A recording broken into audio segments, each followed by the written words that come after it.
আসসালামু আলাইকুম রহমতুল্লাহ। প্রিয় সপ্তম শ্রেণীর শিক্ষার্থী, আজকে তোমাদেরকে অভিনন্দন জানাচ্ছি।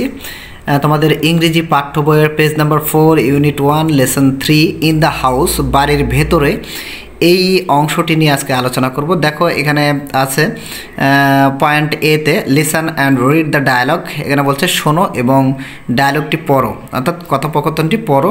আমরা দেখি এখানে অংশটি দেওয়া আছে, আমরা একটু অনুবাদ সহ পড়ে দেখি আসলে কি বলছে এখানে। মাদার, অর্থাৎ প্রথমে মা বলছে, মা কথা বলছে। রেজা, মা বলছে Reza, will you come here please, তুমি কি একটু এইদিকে আসবে দয়া করে। রেজা, ইয়েস মা। রেজা বলছে হ্যাঁ অবশ্যই মা, অথবা আমরা যেটা সুন্দর ভাষায় বলি জি মা। মাদার, লুক, মা বলছে দেখো, the kitchen is very untidy, একদম রান্নাঘরটি খুবই অপরিষ্কার। I want to make it neat and থ্রিডি, আমি চাই এটা একদম পরিষ্কার পরিচ্ছন্ন করো। Would you give me a hand, তুমি কি আমার সাথে একটু হাত বাড়াবে। আমরা অনেক সময় বলে থাকি কোনো কাজ করার সময় যে একটু হাত বাড়াও বা একটু ধরো বা আমাকে একটু হেল্প করো, এই টাইপের আর কি। Would you give me a hand মানে একটু হাত বাড়াবে, তার মানে তুমি কি একটু আমার সাথে এগুলো করবে। রেজা, শিওর। রেজা বলছে হ্যাঁ অবশ্যই মা। Mother, could you take the pots and plates from the table and put them in the cupboard.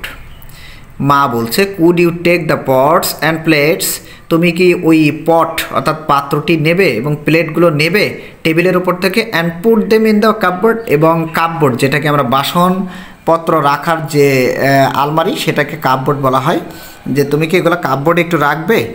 ওকে। রেজা বলছে ওকে। রেজা বলল হ্যাঁ।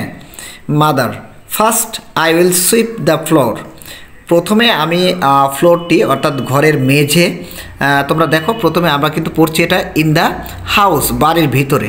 তাহলে মা বলছে যে কি, mother first I will sweep the floor, প্রথমে আমি কি করব, এই ঘরের যে মেঝে এটা একটু ঝাড়ু দেব। Okay. Will you bring me a broom, তুমি প্লিজ তুমি কি আমার জন্য দয়া করে একটি ঝাড়ু আনতে পারো। ব্রুম শব্দের অর্থ ঝাড়ু দেওয়া, ঝাড়ু, এবং সুইপ শব্দের অর্থ হচ্ছে ঝাড়ু দেওয়া। ওকে। তাহলে will you bring me a broom please, দয়া করে তুমি কি আমার জন্য একটি ঝাড়ু আনতে পারবে। রেজা, হেয়ার ইট ইজ, এই যে নাও, অর্থাৎ রেজা সঙ্গে সঙ্গে একটি ঝাড়ু এনে দিল। হেয়ার ইট ইজ, এই যে নাও। মাদার, থ্যাংক ইউ, মা তখন তাকে ধন্যবাদ দিল। মা বলল ধন্যবাদ। Now I am going to mop the floor, এখন আমি ঘরের মেঝে ঝাড়ু দিতে যাচ্ছি বা পরিষ্কার করতে যাচ্ছি। ওকে। মপ অর্থ মোছা বা ঝাড়ু দেওয়া, এই টাইপের কিছু হয়। Could you get me a mop and bucket and some detergent. Could you get me, তুমি কি আমাকে বা আমার এই মোছার জন্য একটি বালতি এবং সাম ডিটারজেন্ট, কিছু পরিষ্কারক পাউডার এনে দেবে। Reza, no problem. রেজা বলছে না কোনো সমস্যা নেই। হেয়ার দেয়ার, এই যে নাও, সবগুলো এখানে আছে। মাদার, থ্যাঙ্কস ডিয়ার, মা বলছে তোমাকে অসংখ্য ধন্যবাদ আমার প্রিয় ছেলে, প্রিয় পুত্র। রেজা, ওয়েলকাম। রেজা তখন বলছে হ্যাঁ মা, তোমাকে স্বাগতম।